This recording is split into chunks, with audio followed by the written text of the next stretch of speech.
সালামু আলাইকুম রহমতুল্লাহ। শিক্ষণের পক্ষ থেকে সাথে আছি আব্দুল্লাহ আল মনির। পদার্থবিজ্ঞান নবম দশম শ্রেণীর চলতড়িৎ অধ্যায় নিয়ে আলোচনা করব। চলতড়িৎ ওয়ার্ডটা যদি আমি একটু করে বিশ্লেষণ করি তাহলে বুঝি তড়িৎ যেটা চলমান, তড়িৎ মানে ইলেকট্রনের প্রবাহ, মানে যেখানে ইলেকট্রনের প্রবাহটা কন্টিনিউয়াসলি চলতে থাকে সেটি হচ্ছে কি চলতড়িৎ। এই চলতড়িৎ নিয়ে সাম্যক জ্ঞান লাভ করার পূর্বে আমাদের বিভব কি সেটা নিয়ে একটু সাম্যক জ্ঞান লাভ করতে হবে। আচ্ছা, পদার্থবিজ্ঞানের ভাষায় কোনো বস্তুর স্বাভাবিক অবস্থান থেকে যখন আমি তার পরিবর্তন করি তবে এই বস্তুর মধ্যে যে শক্তিটা সঞ্চিত হয় সেই শক্তিটা হচ্ছে কি তার বিভব পার্থক্য। আমরা এই কনসেপ্টটা আমাদের চলতড়িৎদের ক্ষেত্রে একটু প্রয়োগ করে দেখি। ধরলাম এটা হচ্ছে কি একটু উচ্চ বিভব বলতে বোঝায় হচ্ছে সেখানে প্রোটনের আধিক্যতা বলতে সেখানে ইলেকট্রনের প্রতি বেশি আসক্তিকে বোঝায়, মানে বেশি আসক্তি। আচ্ছা, আমরা বিভব বলতে এক ধরনের ক্ষুধাকে আমরা কি বলতে পারি? ক্ষুধা বলতে পারি। কেন ক্ষুধা বলতে পারি সেটা একটু করে দেখি। স্বাভাবিকভাবে এখানে যদি 6টা প্রোটন থাকে, এই 6টা প্রোটন চাইবে 6টা ইলেকট্রনকে সুজোরে তার নিজের দিকে আকর্ষণ করতে চাইতে। আচ্ছা, এখানে দেখি এই যে প্রোটনগুলোর বিভবের দিক কোন দিকে, মানে কোন দিক থেকে আকর্ষণ করতেছে? এই দিক। তাহলে প্রোটনের যেই দিকে বিভব সেই দিকে হচ্ছে কি তার তড়িৎ প্রবাহ। এই প্রোটনের বিভবের কারণে, একটা ক্ষুধার কারণে ইলেকট্রনগুলো এদিকে যদি আমি একটা কানেকশন দিই তাহলে সুজোরে এদিকে আসতে থাকবে। তাহলে ইলেকট্রন যেদিকে আসতেছে সেটা হচ্ছে কি ইলেকট্রনের প্রবাহ, আর বিভব যেই দিকে যাচ্ছে সেটা হচ্ছে তার তড়িৎ প্রবাহ। তার মানে আমার এই আলোচনা থেকে আমরা এই সিদ্ধান্তে উপনীত হতে পারি যে তড়িৎ প্রবাহ যেই দিক, ইলেকট্রন প্রবাহ হচ্ছে কি তার বিপরীত দিক। আচ্ছা, এই হলো তড়িৎ প্রবাহের দিক নিয়ে আলোচনা। এইবার আমরা জানব একটা তার। এই হচ্ছে কি একটা তার। ধরে নিলাম এই তারের দুটো বিভব আছে। এই প্রান্তের বিভব হচ্ছে কি VA এবং এই প্রান্তের বিভব হচ্ছে কি VB।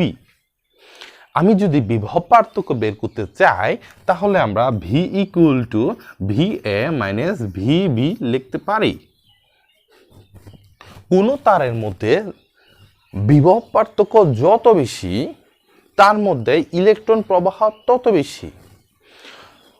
কোনো পরিবাহীতে বিভব পার্থক্য যত কম হবে তার মধ্যে ইলেকট্রন প্রবাহ তত কম হবে, সংখ্যাটা যতই বড় হোক না কেন। ধরে নিলাম এই তারের বিভব পার্থক্য, আচ্ছা বিভব পার্থক্য না, আগে একটি বিভব ধরে নিই। এটা মনে করলাম 500 ভোল্ট এবং এটা ধরে নিলাম 501 ভোল্ট। আমরা যদি বিভব পার্থক্য বের করতে চাই তাহলে বিভব পার্থক্য পাবো 1 ভোল্ট। এই ক্ষেত্রে খুবই কম পরিমাণ ইলেকট্রন ফ্লো হবে। আবার বিপরীতভাবে যদি আমরা এটা চিন্তা করি যে এখানে ছিল 50 ভোল্ট, এখানে ছিল 100 ভোল্ট, তাহলে বিভব পার্থক্য যদি বের করতে যাই আমরা তাহলে 50 ভোল্ট পাবো। অর্থাৎ এই 50 ভোল্টে আগের তুলনায় 50 গুণ বেশি ইলেকট্রন প্রবাহ হবে, যদিও বা আগের যে সংখ্যাগুলো ছিল ওই সংখ্যার তুলনায় এটি খুবই কম। আচ্ছা, তাহলে এই যে আমরা একটা তার নিলাম, তারের মধ্যে কি পরিমাণ বিদ্যুৎ প্রবাহ হবে সেটা একটু করে জেনে নিই। আচ্ছা, এই তারের মধ্যে প্রবাহটা হচ্ছে কিরকম? I = আচ্ছা প্রবাহটা একটু করে পড়ে আসি, আগে রোধ সম্পর্কে একটা জেনে নিই। কোনো পদার্থের মধ্যে ইলেকট্রন প্রবাহ বা ফ্লোয়িং কখন হয়?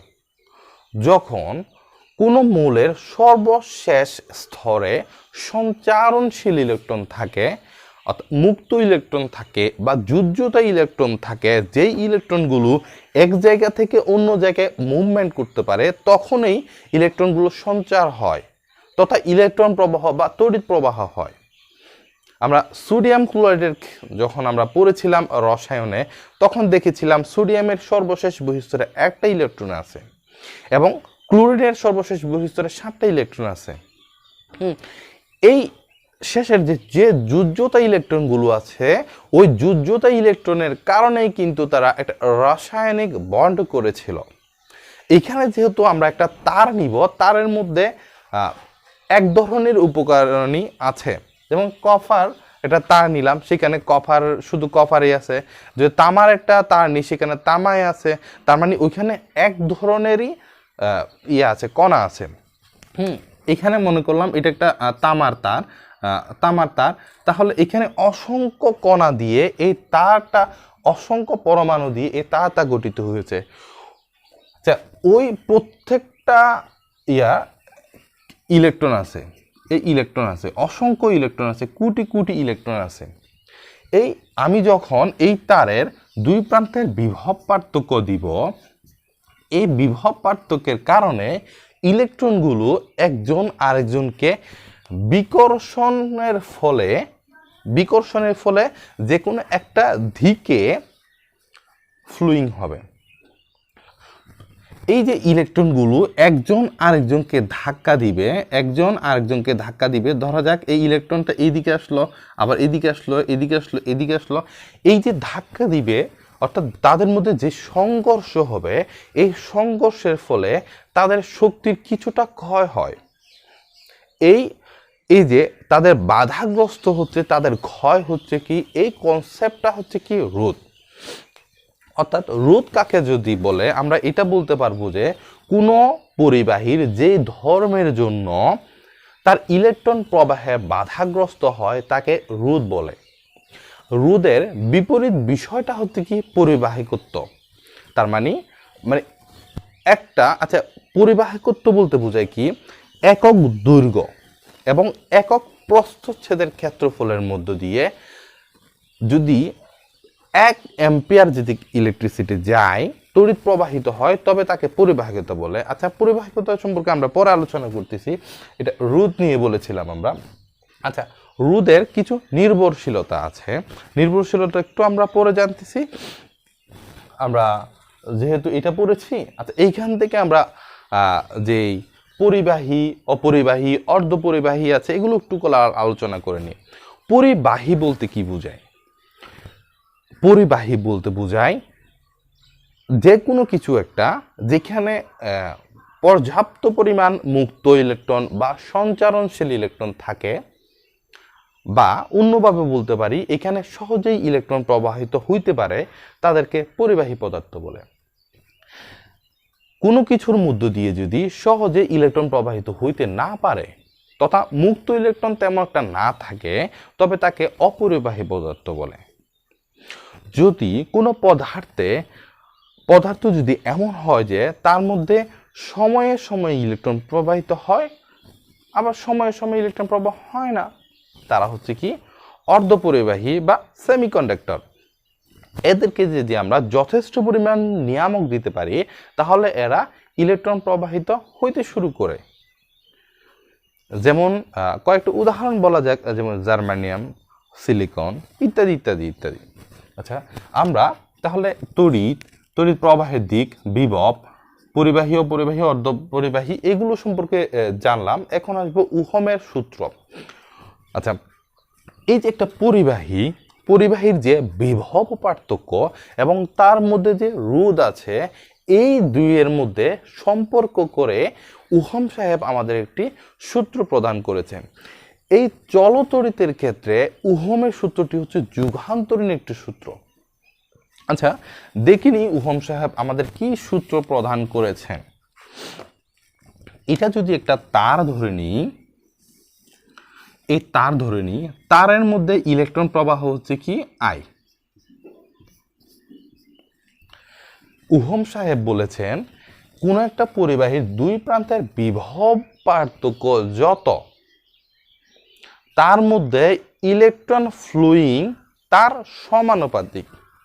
কথাটা যদি আমরা এইভাবে বলি, এইখানে ভি এ, এখানে বিভব ভিবি, দুইয়ের পার্থক্য হচ্ছে কি V A minus B V B. তাহলে এদের মধ্যে যে পরিমাণ বিভব পার্থক্য হবে সেটা হচ্ছে কি ভি, তার মধ্যে যে পরিমাণ ইলেকট্রন যাবে সেটা হচ্ছে কি আই। আই তার মানে তড়িৎ প্রবাহ তার বিভবের সমানুপাতিক। আচ্ছা, এই সমানুপাতিক বলতে আমরা কি বুঝি? অবশ্যই সমানুপাতিক যদি ধ্রুবক বলতে আমরা এই যে একটা সমানুপাতিক সাইন আছে, এটা যদি আমরা তুলে ফেলি তো সমান আকারে নিয়ে আসতে চাই, তখন একটি সমানুপাতিক ধ্রুবক আসবে। এই ক্ষেত্রে সেই সমানুপাতিক ধ্রুবকটি হচ্ছে কি জি। জি হচ্ছে কি তার পরিবাহিকতা। পরিবাহিকতা সম্পর্কে আমি আগেই ছোটখাটো করে আলোচনা করেছি, তাহলে পরিবাহিকতা কি সেটা জানতে পারছো। পরিবাহিকতার বিপরীত জিনিসটা হচ্ছে কি রোধ, বিপরীত জিনিস। তাহলে আমরা এটাকে বিপরীত বলতে আমরা এরকম বুঝি আর কি, আর ইনভার্স 1। এটাকে আমরা যদি লিখতে চাই এইভাবে তো লিখতেই পারি, কোনো ধরনের সমস্যা তো নেই। আচ্ছা, তাহলে I equal two 1/r V. তাহলে v/r। তাহলে আমরা তড়িৎ পরিবাহিতার যে সূত্রটা পেয়েছি সেটা হচ্ছে কি v/r। আচ্ছা, অন্যভাবে আমরা বলতে পারি বিভব পার্থক্য এবং রোধের অনুপাতকে তড়িৎ প্রবাহ বলে। এইবার আমরা জানব এদের একক সম্পর্কে। I equal to v/r। তাহলে বিভব পার্থক্য, যে বিভব পার্থক্যের যে আমরা বিয়োগফলটা পেয়েছিলাম সেটাও একটা বিভব, তার মানে এখানে বি। রোধের একক হচ্ছে কি ওহম। কেমনে ওহম হলো সেটা অবশ্যই আমি পরে এক্সপ্লেইন করব। তাহলে এটাকে আমরা এইভাবে লিখতে পারি ভি ওহম ইনভার্স 1। এই বি ওহম ইনভার্স 1 এটাকে আমরা অ্যাম্পিয়ার বলে থাকি। তার মানে এই তারের মধ্যে যেই ইলেকট্রিসিটিটা যাবে তার একক হচ্ছে কি অ্যাম্পিয়ার। আচ্ছা, এই সম্পর্কে যদি কোনো কিছু না বুঝে থাকো তাহলে অবশ্যই কমেন্ট বক্সে জানাবা, এবং আমাদের এই ইউটিউব চ্যানেল যদি তোমাদের খুবই উপকারী হয় তাহলে সাবস্ক্রাইব এবং বেল আইকনটি বাজিয়ে রাখবা। আচ্ছা, আমরা তড়িৎ প্রবাহের সূত্রটা পেয়েছি I equal to v/r, অর্থাৎ বিভব পার্থক্য এবং রোধের একটা অনুপাত দ্বারা আমরা তড়িৎ প্রবাহকে সংজ্ঞায়িত করেছি। আমরা চাইলে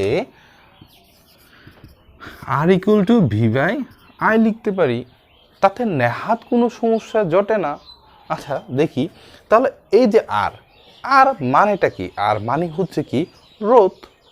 তাহলে রোধ কাকে বলে? খুব সহজেই আমরা বলে ফেলতে পারি যে বিভব পার্থক্য এবং তড়িৎ প্রবাহের অনুপাতকেই রোধ বলে। আবার অন্যভাবে বলতে পারি কোনো পরিবাহীর যেই ধর্মের কারণে ইলেকট্রন প্রবাহ বাধাগ্রস্ত হয় তাকে রোধ বলে। আচ্ছা, আমরা এইখান থেকে আমরা তার এককটা বের করে ফেলার চেষ্টা করব। তাহলে এই বিভব পার্থক্যের যে ইয়াটা পাবো, এককটা পাবো পার্থক্যের ফলে, সেটাও বিভব। তড়িৎ প্রবাহের একক হচ্ছে কি অ্যাম্পিয়ার, আমরা ওইখানে পড়েছিলাম, আলোচনা করেছিলাম। আচ্ছা, ভি ইনভার্স 1, তাহলে এটাকে আমরা বলতে পারি ওহম। আচ্ছা, এখন আসে কি ওহম কাকে বলে? ওহম কাকে বলে? যদি বিভব পার্থক্য 1 ভোল্ট হয় এবং তার মধ্যে দিয়ে যদি 1 অ্যাম্পিয়ার তড়িৎ চালনা করে, তবে তার মধ্যে যতটুকু বাধা কাজ করে তাকে 1 ওহম বলে। ওহমের ওহম বলে। আচ্ছা, ওহম হচ্ছে কি, এই যে রোধের একক, আমরা এর আগেই বলেছিলাম রোধ হচ্ছে কি তার পরিবাহিকতার উল্টো জিনিসটা। তাহলে আমরা রোধ সমান পেয়েছি V/I। হ্যাঁ, তাহলে পরিবাহিকতা কি? পরিবাহিকতাকে আমরা সিগমা দ্বারা প্রকাশ করা হয়, সিগমা ইকুয়াল টু 1/r। তাহলে 1 যদি r হয়ে থাকে, আমরা r সমান পেয়েছিলাম কি 1/V/I। তাহলে এটাকে যদি আমরা উল্টে ফেলি তাহলে উপরে আসবে কি I/V। তার মানে হচ্ছে কি, এর একক যদি আমরা বের করতে চাই তাহলে এম্পিয়ার বাই ভোল্ট, তার মানে AV ইনভার্স 1, আর এইটাকে বলা হয় সিমেন্স। তার মানে পরিবাহিকতার একক হচ্ছে কি সিমেন্স। তাহলে সিমেন্স কাকে বলে? সিমেন্স কাকে বলে? কোনো পরিবাহীর দুই প্রান্তের বিভব পার্থক্য যদি 1 ভোল্ট হয় এবং তার মধ্য দিয়ে যদি কোনো পরিবাহীর দুই প্রান্তের বিভব পার্থক্য যদি 1 ভোল্ট হয় এবং তার রোধ যদি 1 ওহম হয়, তবে তার মধ্যে দিয়ে যে পরিমাণ ইলেকট্রনটা ফ্লুইং হবে সেটাই হচ্ছে কি 1 সিমেন্স। কোনো পরিবাহীর রোধ 4টা জিনিসের উপর নির্ভর করে। প্রথম কথা হচ্ছে কি, তার দৈর্ঘ্যের উপর নির্ভর করে, তার প্রস্থচ্ছেদের ক্ষেত্রফলের উপর নির্ভর করে, তাপমাত্রার উপর নির্ভর করে, এবং যেই উপাদানের মধ্যে দিয়ে অর্থাৎ যে তার দিয়ে কারেন্টটা ফ্লুইং হচ্ছে কি তার উপাদানের উপর নির্ভর করে। প্রথমে আসা যাক দৈর্ঘ্যের ক্ষেত্রে। ধরে নিলাম এটি একটি তার R1 এবং এর দ্বিগুণ আরেকটা তার R2। এইখানে 5 ওহম রোধ আছে। এটা যেহেতু দ্বিগুণ তাহলে এইখানে 5 ওহম, অবশ্যই বাকি অংশে 5 ওহম রোধ থাকবে। তাহলে R2 এর ক্ষেত্রে 10 ওহম রোধ আছে। তার মানে আমরা যখন R1 তারটির দ্বিগুণ করলাম তখন সমানুপাত হারে তার ওহমটা বেড়ে গেছে, অর্থাৎ রোধ বেড়ে গেছে। তাহলে আমরা জিনিসটাকে এইভাবে লিখতে পারি, রোধ তার দৈর্ঘ্যের সমানুপাতিক, অর্থাৎ দৈর্ঘ্য যত বৃদ্ধি পাবে তার মধ্যে রোধ তত বৃদ্ধি পাবে। একইভাবে আমরা প্রস্থচ্ছেদের ক্ষেত্রফলটা একটু পরিবর্তন করে দেখি। আচ্ছা, এখানে বলতে হইতো এই ক্ষেত্রে কি স্থির? এক্ষেত্রে মাস্ট বি উপাদানগুলো স্থির। উপাদান বলতে কি, আমরা এই যে তার ইউজ করেছি ওই তারের উপাদানগুলো স্থির, মানে একই থাকবে আর কি, এবং তার তাপমাত্রা স্থির।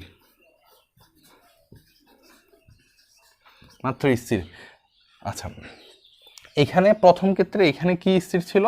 তার যে প্রস্থচ্ছেদের ক্ষেত্রফল স্থির।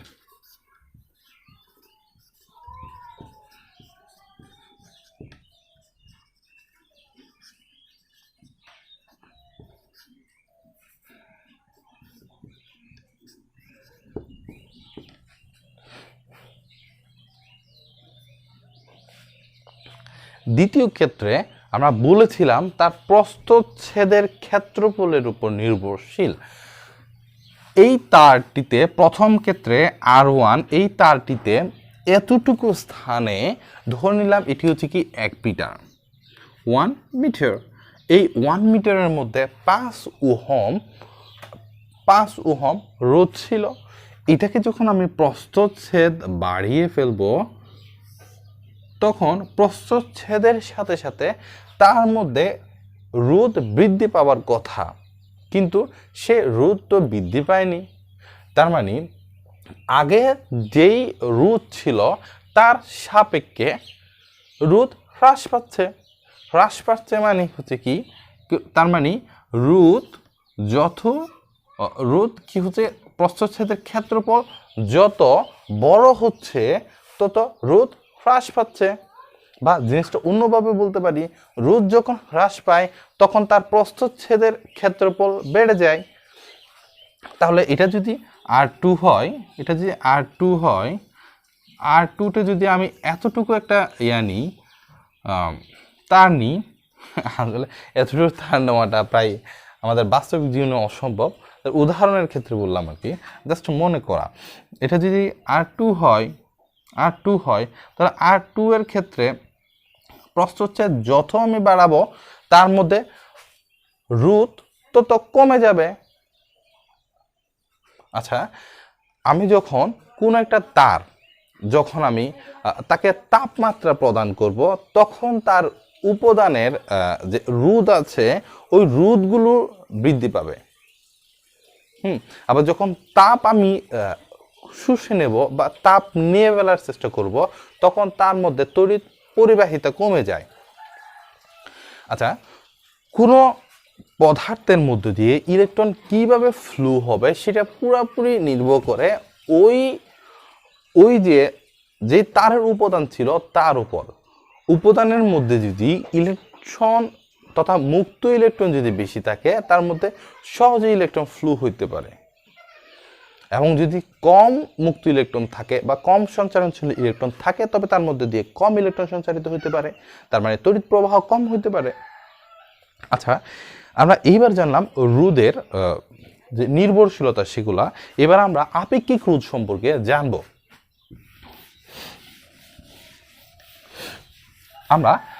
আমরা যে এই যে তারের যে দৈর্ঘ্যের সমানুপাত বলেছিলাম, রোধ যে তার দৈর্ঘ্যের সমানুপাত বলেছিলাম, এবং রোধ তার প্রস্থচ্ছেদের ক্ষেত্রফলের ব্যস্ত আনুপাতিকের সমানুপাত বলেছিলাম। এখন আমরা জিনিসটাকে এইভাবে লিখতে পারি, এটাকে 1 নম্বর সমীকরণ দিলাম, এটাকে 2 নম্বর সমীকরণ দিলাম। 1 নম্বর এবং 2 নম্বর সমীকরণ থেকে আমরা L/A এইভাবে লিখতে পারি। এখন আমরা জানি এটা হচ্ছে একটা সমানুপাতিক। এই সমানুপাতিক ধ্রুবকটাকে যদি আমরা তুলে ফেলতে চাই, একটা সমানুপাতিক ধ্রুবক আসবে, সেটা হচ্ছে রো। আমরা পূর্ববর্তী যে অধ্যায়গুলো আমরা জেনেছি, ওইখানে আমরা রো বলতে ঘনত্বকে জেনেছিলাম। এখন যখন আমরা চলতড়িৎ অধ্যায় নিয়ে অধ্যয়ন করতেছি, এখানে রো বলতে আমরা আপেক্ষিক রোধকে বুঝবো। আমরা চাইলে এই ইকুয়েশনটা এইভাবে করতে পারি, রো L/A। আমরা চাইলে A/R equal to rho L। আচ্ছা, এটাকে যদি আমরা চাইলে এই পাশে আনতে পারি, রো L/A/R। আমরা যদি রো বের করতে চাই, তার রো ইকুয়াল টু A/R/L। এটা হচ্ছে কি তার আপেক্ষিক রোধ। আচ্ছা, আপেক্ষিক রোধটা এবার একটু করে বলি। কোনো পরিবাহীর তার একক প্রস্থচ্ছেদ যদি হয়, অর্থাৎ তার যে এই যে ক্ষেত্রফল, প্রস্থচ্ছেদের ক্ষেত্রফল, এই প্রস্থচ্ছেদের ক্ষেত্রফলটা যদি 1 মিটার হয়, এবং তার মধ্যে রোধ যদি 1 ওহম হয়, তার দৈর্ঘ্য যদি 1 মিটার হয়, তবে তার মধ্যে দিয়ে যে পরিমাণ ইলেকট্রন ফ্লো হবে সেটাই হচ্ছে কি, ইলেকট্রন ফ্লো এর ফলে বাধা পাবে, ওটাই হচ্ছে কি তার আপেক্ষিক রোধ। এবার দেখি আমরা আপেক্ষিক রোধের একক কি হইতে পারে সেটা। Rho equal to A/R/L। তাহলে এটা ছিল তার প্রস্থচ্ছেদের ক্ষেত্রফল, তার মানে মিটার স্কয়ার। আর এটা ছিল তার রোধের একক আমরা জানি ওহম। আর এটা ছিল দৈর্ঘ্যের একক হচ্ছে মিটার। তাহলে এইখান থেকে আমরা মিটার কাটাকাটি দিলে এখানে আরেকটা মিটার পাই আর ওহম পাই। এটাই হচ্ছে কি আপেক্ষিক রোধের একক। আমরা নিশ্চয়ই এটা জানি, আপেক্ষিক রোধ হচ্ছে তার পরিবাহিকতার উল্টো বিষয়টা। আমরা আমরা যে পরিবাহিকতাকে আমরা সিগমা দ্বারা প্রকাশ করে থাকি। তাহলে সিগমা ইকুয়াল টু 1/ρ।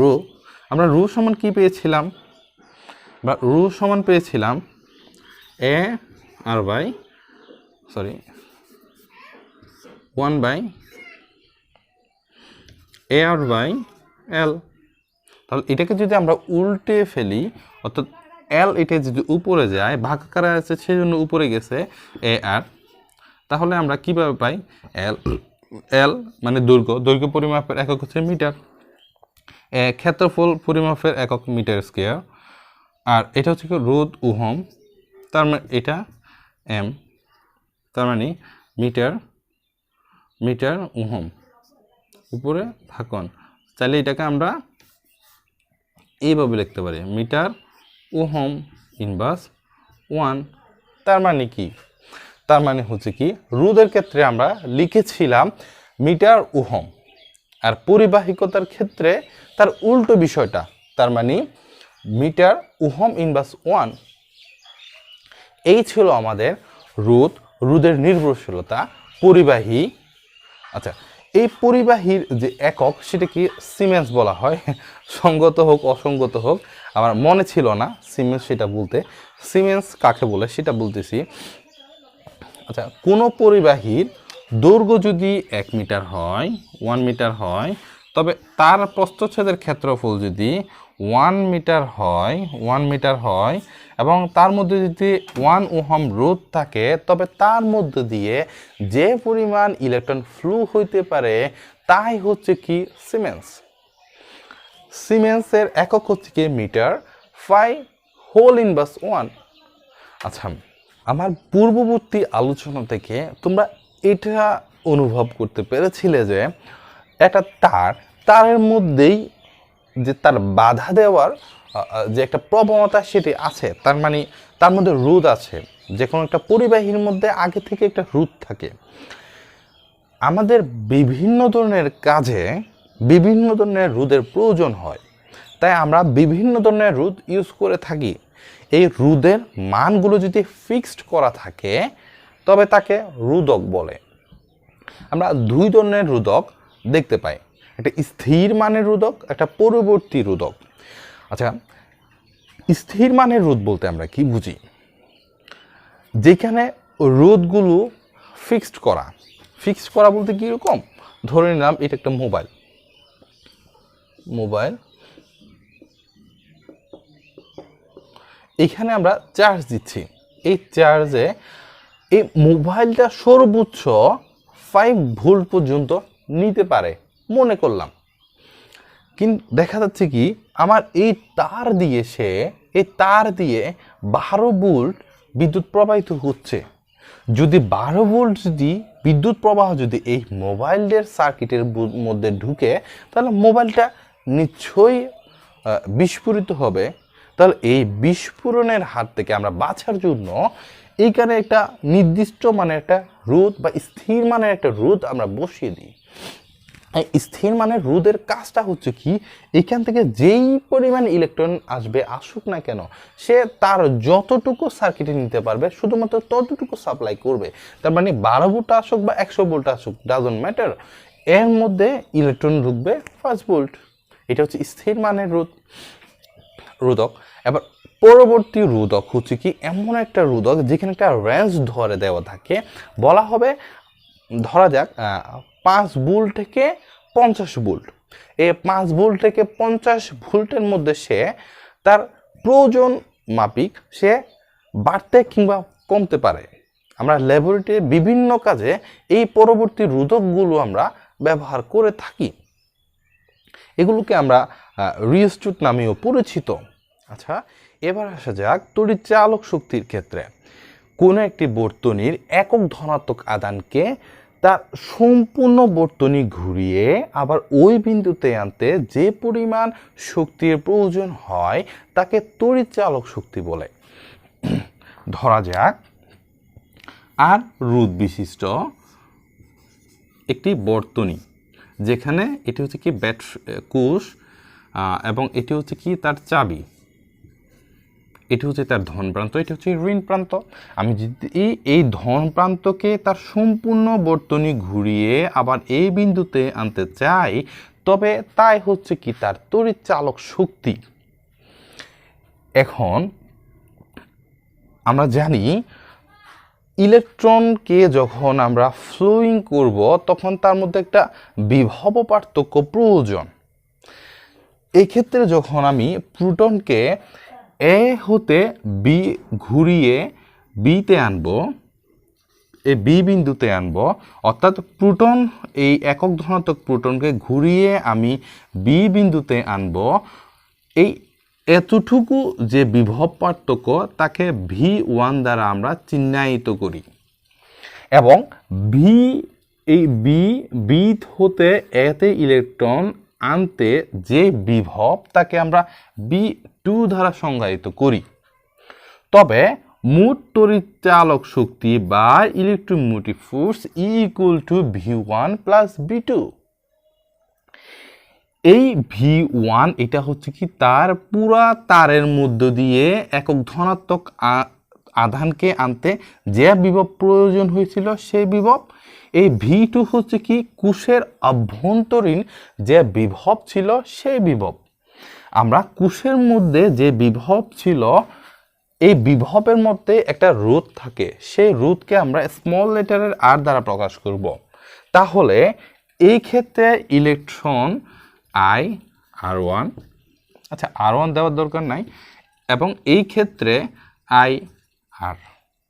তবে দুই ক্ষেত্রে I কমন যায়, তার মানে এরকম আমরা চাইলে এটাকে একটি সূত্রে দাঁড় করাইতে পারি, সেটি হচ্ছে কি I equal to E by R plus কে স্মল লেটারের R। এটি তড়িৎ প্রবাহের জন্য খুবই গুরুত্বপূর্ণ একটি সূত্র। আমরা পরবর্তীতে বিভিন্ন ধরনের সার্কিট সম্পর্কে জানব। সার্কিট সম্পর্কে জানার পূর্ববর্তী আমাদেরকে এই জিনিসগুলো চিহ্নিত করে রাখতে হবে। আচ্ছা, সুইচকে আমরা এই ধরনের চিত্র এঁকে থাকি। এটি হচ্ছে কোষ, হ্যাঁ, এটা হচ্ছে ব্যাটারি। ব্যাটারির ক্ষেত্রে এই একাধিক ছোট বড় এগুলো দিয়ে এগুলো হচ্ছে স্থির মানের রোধ, এটি স্থির মানের রোধ। আর এটি ছিল পরিবর্তনশীল রোধ। স্থির মানের রোধের নিচে যদি এরকম একটা দেহ থাকে, এটা হচ্ছে পরিবর্তনশীল রোধ। আর এটি ছিল ফিউজ, আর এটি হচ্ছে অ্যামিমিটার, এটি হচ্ছে ভোল্ট মিটার। আচ্ছা, এবার তাহলে আমাদের পরবর্তী আলোচনায় যাওয়া যাক। বর্তনী। এখন আমরা যেই বিষয়গুলো আলোচনা করব নবম দশম শ্রেণীর এই যে এসএসসি পরীক্ষার জন্য খুবই গুরুত্বপূর্ণ।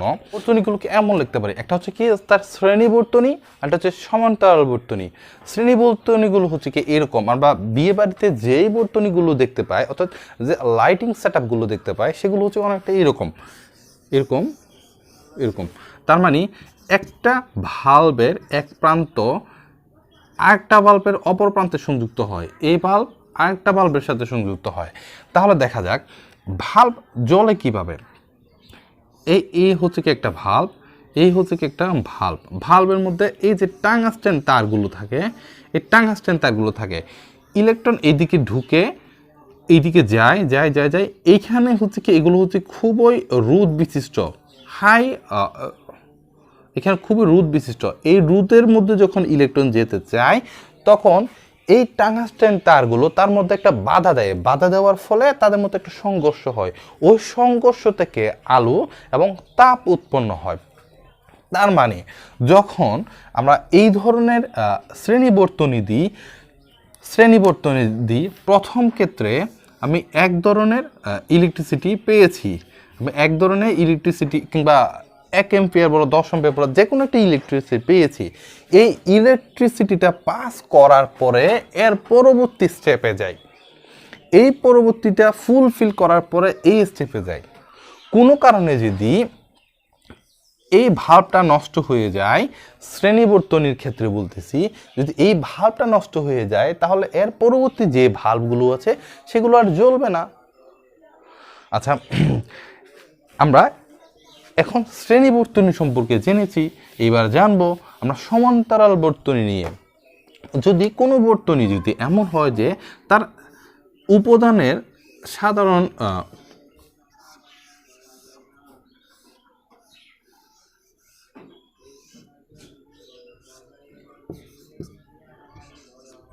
এমন যদি হয় যে কোনো বর্তনী যদি এমন হয় যে তার সবগুলো তার একটি সাধারণ বিন্দু থেকে সৃজিত হয়েছে এবং একটি সাধারণ বিন্দুতে মিলিত হয়েছে, তবে এই ধরনের সার্কিটকে আমরা সার্কিট কিংবা বর্তনীকে আমরা সমান্তরাল বর্তনী বলবো। দেখা যাক আই পরিমাণ কারেন্ট এই বর্তনীতে ঢুকে এখানে তিনটি ভাগে বিভক্ত হয়ে গেছে, I1, I2 এবং I3, এই তিনটি ভাগে বিভক্ত হয়ে গেছে। এই তিনটি তড়িৎ প্রবাহের জন্য এখানে যেহেতু ভালভ আছে, আমরা জানি ভালভে যে তারগুলো আছে, যে মানে রোধ জাতীয় যে তারগুলো আছে, সেগুলোতে ইলেকট্রন যাইতে না পারা কিংবা যে রোধ, সে রোধের কারণেই কিন্তু আলোটা উৎপন্ন হয়। তাহলে এর মধ্যে যে রোধ আছে সেটাকে আমরা R1 আচ্ছা এটাকে R1 ধরলাম, সেটাকে R2 ধরলাম, এটাকে R3 ধরলাম, এবং এই রোধের মধ্য দিয়ে পাস হয়ে এখানে ইলেকট্রন সমূহ আবার একত্রিত হয়ে আসলো। তাহলে এই ক্ষেত্রে আমরা যে মোট বিভব তাহলে মোট বিভবকে আমরা বিভব না, আমরা তড়িৎ প্রবাহ ধরি। এখান থেকে যে তড়িৎ প্রবাহটা বের হয়েছিল, তাহলে তড়িৎ প্রবাহটা তিনটা সমান ভাগে বিভক্ত হয়েছিল। অর্থাৎ এইখান দিয়ে যদি 6 ভোল্ট কারেন্ট ঢুকে, 6 ভোল্ট না 6 অ্যাম্পিয়ার যদি কারেন্ট ঢুকে, তাহলে এখানে 2 অ্যাম্পিয়ার, এখানে 2 অ্যাম্পিয়ার আর এখানে 2 অ্যাম্পিয়ার। তার মানে প্রত্যেকটা তার সমানভাবে তার ইলেকট্রনগুলো পেয়েছিল, তড়িৎ প্রবাহ পেয়েছিল। তার মানে I = I1 plus I2 plus I3। আচ্ছা, এই ছিল আমাদের সমান্তরাল বর্তনী। আচ্ছা, এর পরবর্তীতে আমরা সমান্তরাল এবং শ্রেণীর ক্ষেত্রে যে তুল্য রোধ সেগুলো নিয়ে একটু করে আলোচনা করব। তারপরে এখানে যদি কোনো প্রশ্ন থেকে থাকে অবশ্যই কমেন্ট বক্সে কমেন্ট করবা, আমি রিপ্লাই দিয়ে দিব। আচ্ছা, এরপরে আসা যাক তুল্য রোধ। তুল্য রোধটা কি? যদি এই একটি তার ছিল, এখানে একটা রোধ, আর একটা রোধ এবং আর একটা রোধ, তিনটা রোধ।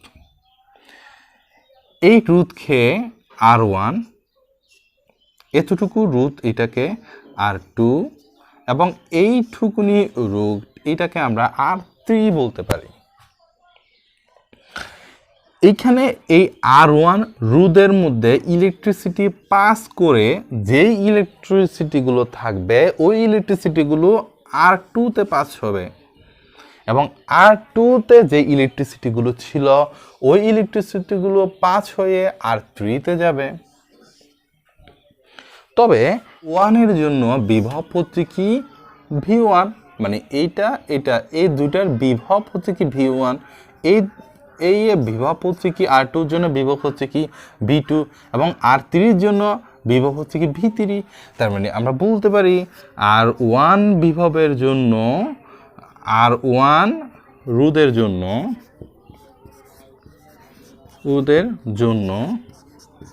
বিভব V1, R2 এর জন্য রোধ হচ্ছে কি V2, R3 এর রোধের জন্য বিভব হচ্ছে কি V3। এখন আমরা তাহলে এখানে যে মোট R1, R2 এবং R3 রোধ ছিল, এগুলোর জন্য তাদের বিভব যথাক্রমে V1, V2 এবং V3। আমরা যদি মোট বিভব কত সেটা যদি হিসাব করতে চাই, তাহলে আমরা বলবো V = V1 plus V2 plus V3। এখন বিভব আমরা এই অধ্যায়ের একদম শুরুতে বিভব, রোধ এবং তড়িৎ সম্বলিত একটি সুন্দর একটি সূত্র জেনেছিলাম। সেটি কি? I = V by R. তাহলে এইখান থেকে যদি আমরা ভি বের করতে চাই তাহলে ভি ইকুয়াল টু নিশ্চয়ই আই আর, রাইট। তো ভি ওয়ান, এই ভি ওয়ান প্রথম যে বিভব সেটির জন্য ছিল ভি আর ওয়ান রোধ, এরপরে যেটা ছিল সেটা হচ্ছে কি ভি আর টু রোধ, এবং এরপরে যেটা ছিল ভি থ্রির জন্য সরি এখানে একটু প্রথম বিভবের জন্য ছিল আই আর ওয়ান রোধ, দ্বিতীয় বিভবের জন্য ছিল আই আর টু রোধ, তৃতীয় বিভবের জন্য ছিল আই আর থ্রি রোধ। এখন আমি যদি এগুলোকে যদি কমন নিই,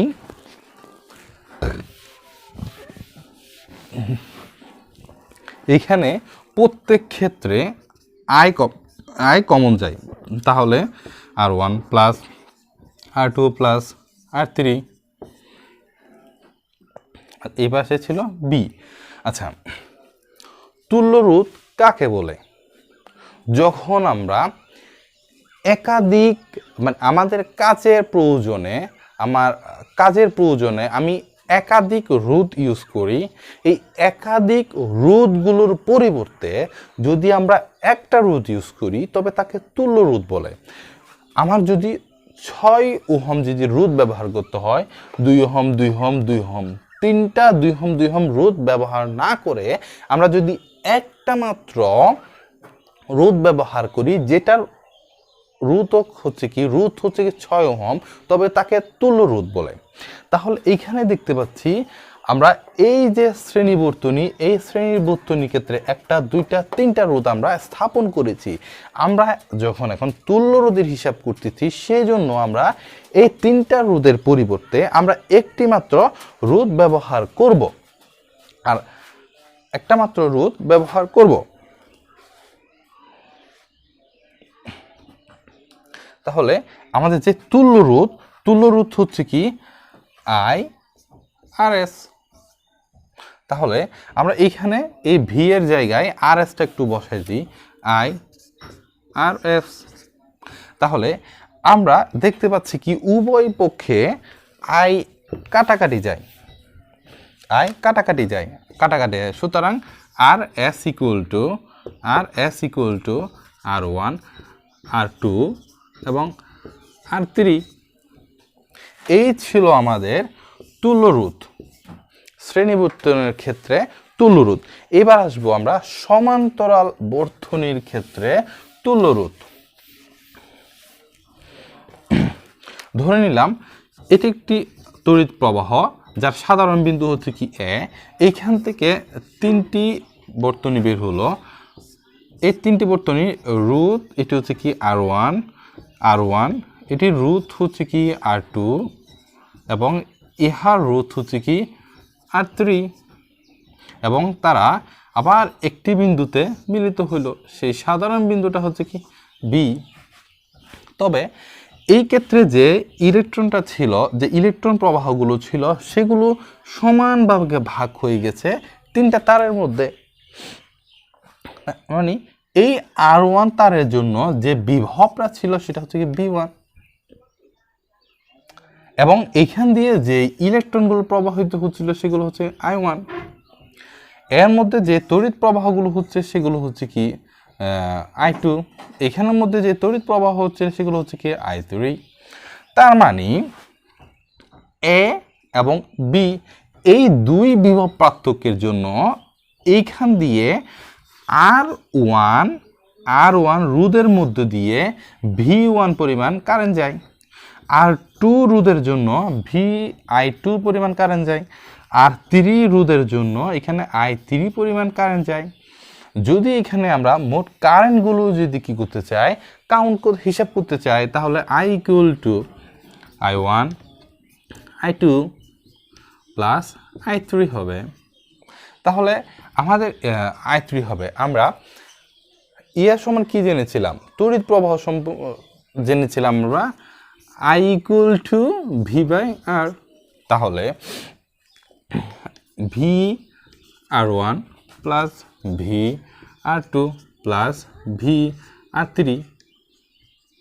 তাহলে এখানে দেখা যাচ্ছে কি উভয়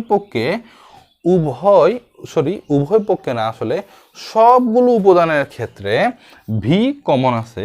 তাহলে আমরা লিখতে পারি আই ইকুয়াল টু ভিগুলো common 1/r1 plus 1/r2 plus 1/r3। আচ্ছা, আমরা এখানে এই বর্তনীর ক্ষেত্রে 3টা রোধ ব্যবহার করেছি। এই 3টা রোধের পরিবর্তে আমরা যদি একটা মাত্র রোধ ইউজ করি তবে সেটি হচ্ছে কি তুল্য রোধ।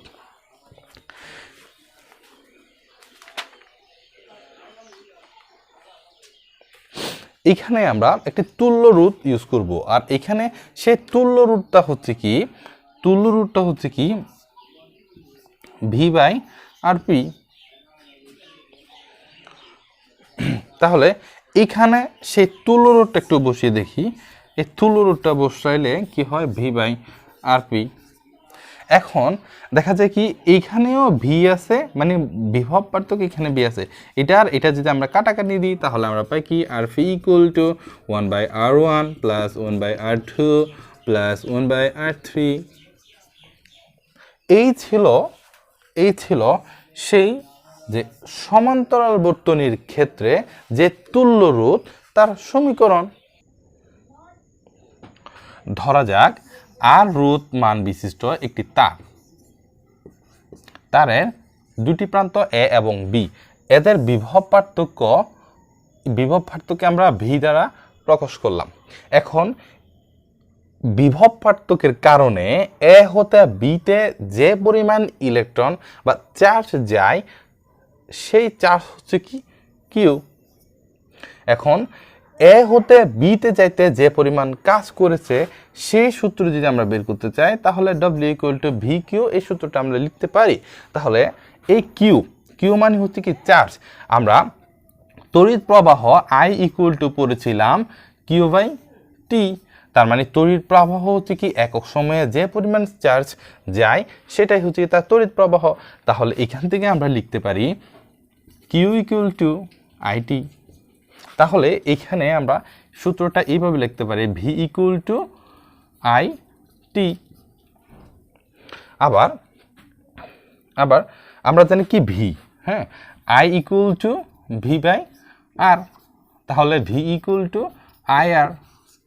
তাহলে এই ক্ষেত্রে আই স্কয়ার আর টি। এখন এটা যদি এরকম হয়, এখানে যে আই স্কয়ার হয় এটা মাস্ট বি ভি স্কয়ার, এটা মাস্ট বি আর স্কয়ার। তাহলে এইখানে must be V square R square হবে, এখানে রইল আর, এখানে রইল টি, কাটাকাটি এখানে হবে ভি আর টি। তাহলে এইটা একটা সূত্র, এটি আরেকটি সূত্র এবং এটি আরেকটি সূত্র।